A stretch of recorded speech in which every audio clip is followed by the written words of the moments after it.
those of you who are entering phase 3, the first thing you want to do is you want to turn to page 28. You're going to write down the formula. The formula basically, there's one for women and there's one for men. Don't get those confused. The one for women, step 1 is you're going to write down BMR. What we're trying to do is get your basal metabolic rate. All right. And that's the 655 plus, and then the whole parentheses 9.6, so on and so forth. But what you want to do first is if you want to get your weight, whatever your weight is, let's say that my weight is 190 pounds, and I want to convert that into kilos. So I would divide 190 pounds by 2.2, and that would give me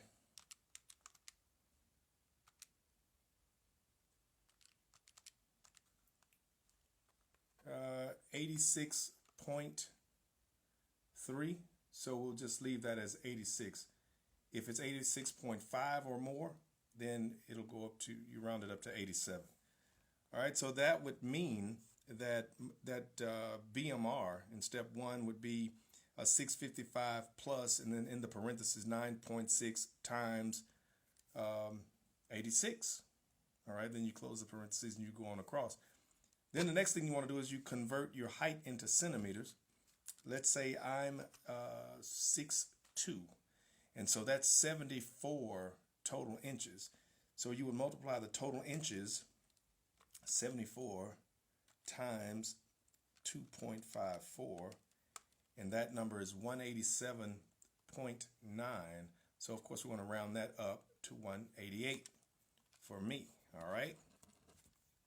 So that then would be that new formula for me, if I were doing the women's version, is BMR equals 655 plus 9.6 times that first number plus 1.8 times 188 minus, and then 4.7 times my age. All right. All right. Let's look at that again. 190 divided by 2.2. So it's 86, that was that number. So it would be BMR equals 655 plus 9.6 times 86 plus 1.8 times 188 minus 4.7 times my age.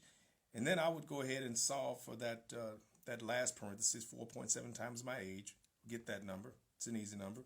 Then I would do the 1.8 times the 188, bring that number down, and then 9.6 times the, I think it was 83, or 86, I'm sorry, and then bring that number down, and then just go from left to right. It's basically the same, it's the order of operations, the same thing that we used to ask the math teacher, hey teacher, when are we going to use this stuff in life? You know, well, we're using it now.